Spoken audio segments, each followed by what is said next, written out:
The number of road accident is 4,12,432, and in 2022 it is 4,61,312 accidents. That is 12% rise. Number of deaths, actually 2021 it was 1,53,972, and presently it comes to 1,68,491. The 10% is increase. It is a very unfortunate. It is a loss of GDP of 3.14%, and the most unfortunate thing is 67% deaths belong to 18 to 45 years. The young people now, they are facing this problem, and I am very sorry. Unfortunately, it is not a good success story of my department that we are trying our level best from last 9 years, but we are not in position to reduce the accidents and death, where we say a problem of human behavior. They have to obey the law, lane discipline, driving license, don't talk on the mobile phone at the time of driving. These are the small things where we need cooperation from the people. हाल ही में जो hit and run law पास हुआ था, उसके वजह से बहुत सारे strikes और प्रोटेस्ट हो रहे थे, आपने देखा ही होगा, और कहीं ना कहीं उसके वजह से लोगों को काफ़ी प्रॉब्लम्स भी झेलनी पड़ी हैं।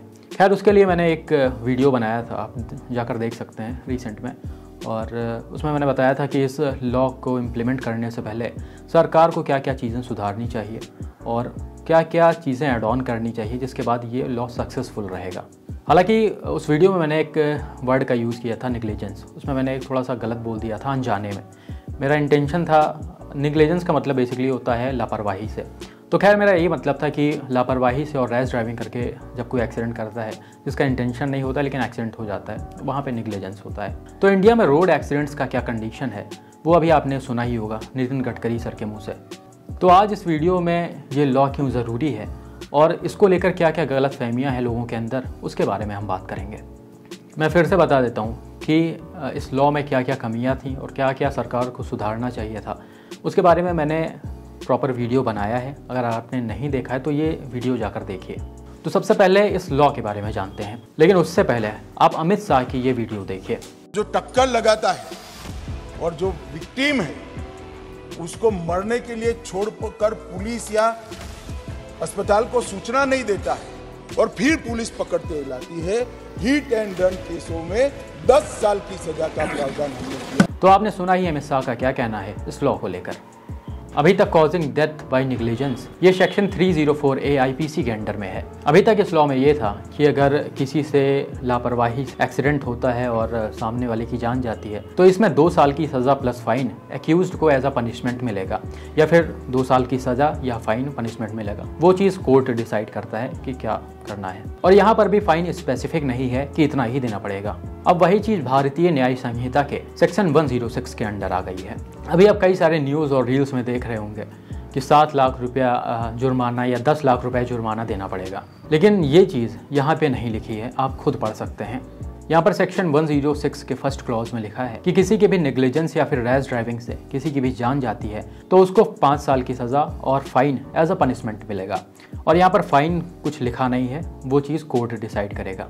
अब सेकेंड क्लॉज की बात करते हैं, जिसमें हिट एंड रन को अलग कर दिया गया है। यहाँ पर क्लियरली मेंशन है कि अगर एक्सीडेंट होता है और अगर एक्यूज्ड स्पॉट छोड़कर वहाँ से भाग जाता है बिना पुलिस या मजिस्ट्रेट को इन्फॉर्म किए, और उस सिचुएशन में अगर विक्टिम की जान चली जाती है तो यहाँ पर एक्यूज्ड को 10 साल की सज़ा और फाइन भरना पड़ेगा। यहाँ पर भी फाइन लिखा नहीं है, कोर्ट ही डिसाइड करेगा। तो 7 लाख 10 लाख वाला कोई सीन नहीं है, वो डिपेंड करेगा सिचुएशन के ऊपर और कोर्ट के ऊपर।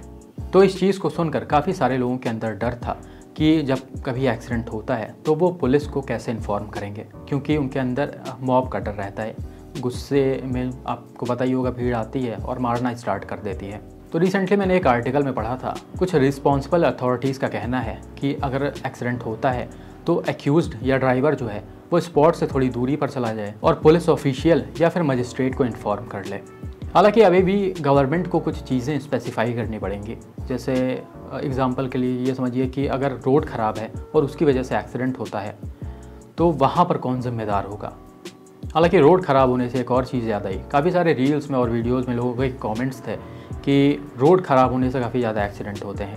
तो मैं आपको बता दूं कि रिसेंट में जो रिपोर्ट आया है रोड एक्सीडेंट का, उसमें रोड ख़राब होने की वजह से जो एक्सीडेंट्स हुए हैं उनका परसेंटेज सिर्फ 1.5 से 2% है। मैं मानता हूँ 1.5-2% भी ज़्यादा होते हैं, ये भी नहीं होने चाहिए, और उम्मीद करते हैं गवर्नमेंट इसे भी सुधारेगी।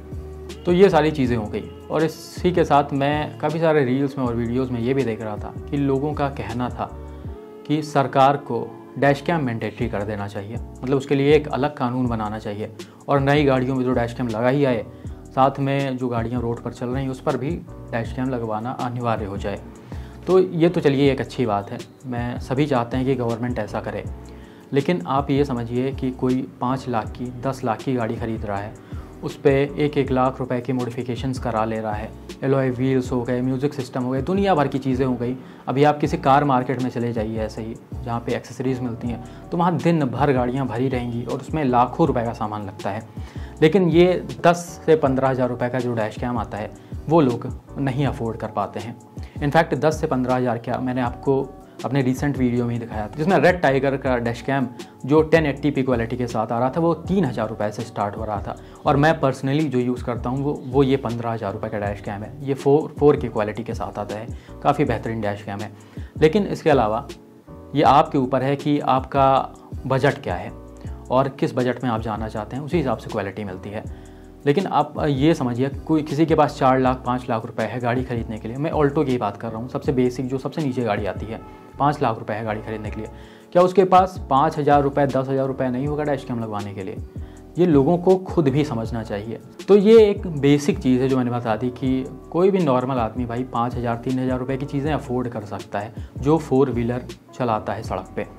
अब बात कर लेते हैं बड़े व्हीकल्स की, जिनके ड्राइवर्स को सबसे ज़्यादा प्रॉब्लम है इस रूल को लेकर।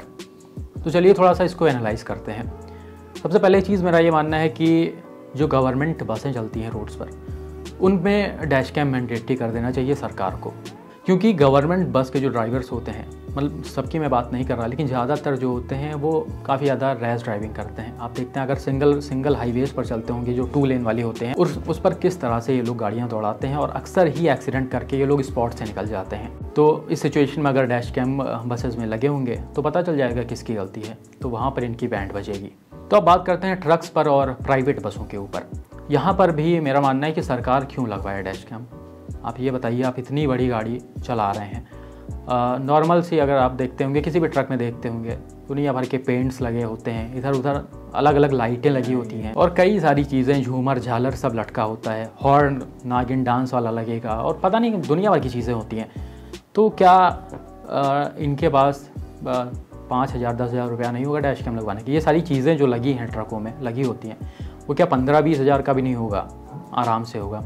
और सारे पैसे जो ओनर अरेंज करके नहीं देता होगा, ड्राइवर्स ज़्यादातर लगवाते हैं, मैंने ऐसा सुना है। और मान लो ड्राइवर के पास पैसा नहीं है डैश कैम लगवाने का, तो वो नॉर्मल सी बात है भाई, ओनर से कहेगा, ओनर की गाड़ी है, कि जब तक आप डैश कैम नहीं लगवा के देंगे हम कैसे गाड़ी चलाएंगे जब ऐसी चीज़ें हो रही हैं सड़क पे। तो भाई नॉर्मल सी बात है, ओनर अगर 40 लाख 50 लाख रुपए के ट्रक खरीद सकता है, तो वो 10,000 15,000 रुपये का डैश कैम उसके लिए कुछ भी नहीं है।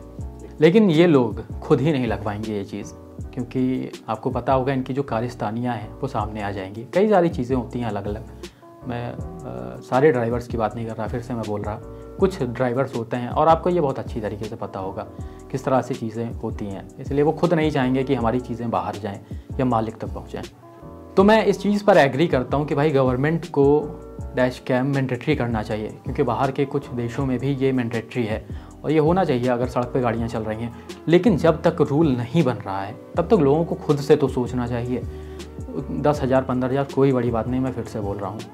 अब बात करते हैं हैवी व्हीकल्स के कुछ ऐसे ड्राइवर्स के ऊपर जो रैश ड्राइविंग करते हैं, गलत तरह से गाड़ी चलाते हैं और उनसे एक्सीडेंट्स हो जाते हैं। तो अब इन भाई लोगों को सबसे ज़्यादा तकलीफ़ हुआ है इस लॉ के ऊपर, क्योंकि अब ये गलत तरीके से गाड़ी चला के अगर एक्सीडेंट करेंगे तो 10 साल के लिए जेल में जाना पड़ेगा। पहले था भाई 2 साल था, 2 साल जेल में काटते थे, बाहर आते थे, फिर गाड़ी चलाते थे। और कुछ क्रिमिनल एक्टिविटी करने वाले भी इस चीज़ से घबराए होंगे इसलिए, और ये इस चीज़ को एक्सेप्ट नहीं कर पा रहे होंगे। आपको पता होगा कई सारी चीज़ें ऐसी होती हैं, जानबूझकर एक्सीडेंट करवाया जाता है। मैं सबकी बात नहीं कर रहा, फिर से मैं बोलता हूँ, मैं कुछ ट्रक ड्राइवर्स की बात कर रहा जो ऐसे होते हैं। इसके अलावा चैनल पर ही आपने कई सारे ऐसे एक्सीडेंट्स देखे होंगे जिसमें ट्रक का कंट्रोल खो जाता है और वो 15-15 20-20 लोगों की जान ले लेता है। वो कैसे होता है, या तो ब्रेक फेल होने की वजह से होता है, ट्रक ड्राइवर की लापरवाही से होता है, वो नशे में चलाते हैं, या कैसे भी। अब इसके पीछे ब्रेक फेल होने का सबसे बड़ा रीज़न जो है वो टाइमली मेंटेन करना नहीं है गाड़ी को, और ओवरलोडिंग करना है। इन दोनों ही जगह पर ट्रक ड्राइवर्स की ही गलती है। मैं मानता हूँ कई बार ओनर्स की तरफ से ये प्रेशर होता है ओवरलोडिंग करने का, लेकिन ट्रक ड्राइवर्स को ये चीज़ें डिनाई कर देनी चाहिए, क्योंकि इस वजह से कई सारे लोगों की जान जाती है। साथ में मैं गवर्नमेंट को भी यहाँ पे दोष दूंगा, जब मेंटेनेंस गाड़ी का फिटनेस वगैरह चेक होता है, या फिर जो ओवरलोडिंग होता है, सबसे बेसिक चीज़ है, आपने देखा होगा ट्रकें ओवरलोड होकर हमेशा चलती हैं, जबकि ये पूरी तरह से बैन है, एक लिमिट तक ही लोड कर सकते हैं। लेकिन जहाँ पैसा चलता है वहाँ सबकी आंखें बंद हो जाती हैं।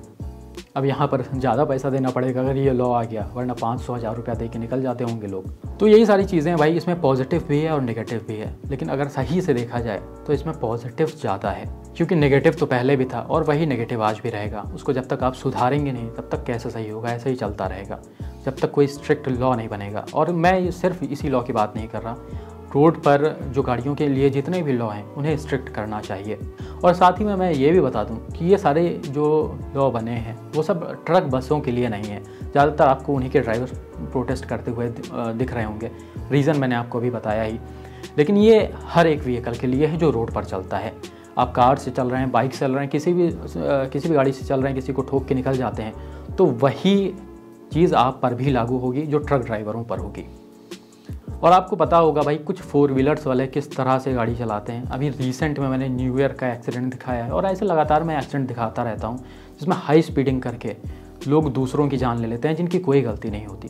तो ऐसे सिचुएशन में भाई जाहिर सी बात है, अगला सामने वाली की फैमिली यही चाहेगी कि जो एक्यूज़ड है उसको कड़ी सज़ा मिले, और सभी यही चाहेंगे। हमारे आपके साथ अगर कभी ऐसी घटना होती है तो हम लोग भी यही चाहेंगे। तो भाई यही सारी चीज़ें थी, और मैंने दोनों वीडियो में दोनों ही तरह से इसे समझाने की कोशिश किया जितना मेरे से हो सका, पॉजिटिव भी और नेगेटिव भी। और मेरी आपसे रिक्वेस्ट है कि आप भी लोगों को थोड़ा अच्छी तरीके से समझाएं कि ये सारे लॉ क्यों ज़रूरी हैं, स्ट्रिक्ट होने क्यों ज़रूरी हैं। बाकी आपका जो ओपिनियन है वो कमेंट में ज़रूर बताइए। और हाँ भाई, उल्टी सीधी चीज़ें लिखने से पहले एक बार आप पहला वाला वीडियो ज़रूर देखिएगा। धन्यवाद।